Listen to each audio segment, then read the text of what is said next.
philosopher Richard Carney and I have a slight difference. We're close friends, but he believes that you can compensate through technology for some of what you've lost by touch. It was Richard, I think, who drew my attention to the fact that Aristotle privileged touch. Plato, the visual. You can see but not being seen. You can hear but not being heard. But you can't touch without being touched. And of course the Western world went for Plato rather than Aristotle. And I think recovering the sense of touch post-COVID will be a very difficult achievement. But this next poem I wrote is something that in fact was from my wife Sabina.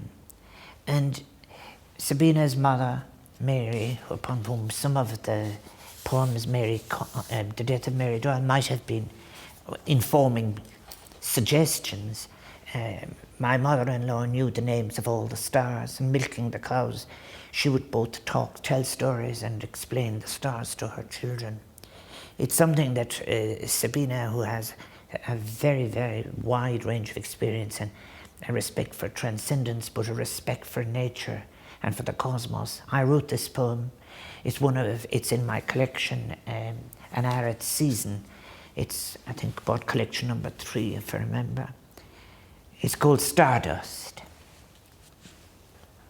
And I think as well, before I should say as well, it's one I have given to a cosmic physicist to send off as part of her work. Stardust, for Sabina. It is of stardust we are moulded by vapours and fragments from the making and breaking of galaxies. We are the broken bits of our cosmos, moved by traces of embedded memory, lurching always towards our image of hopes unrealised and fading. The promise of our as yet uncreated wholeness remains, however weak.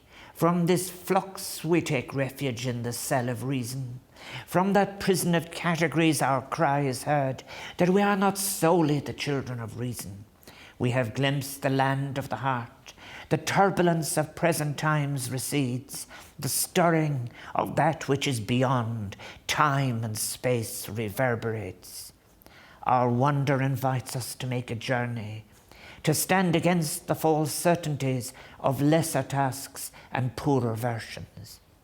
Out of exile our words will make a plaintive discourse that echoes of a lost prophecy. Deep within we hear it call, offering more than a refuge, making a fresh story of a new time and wondrous space. A promise of the as yet uncreated joy made out of stardust.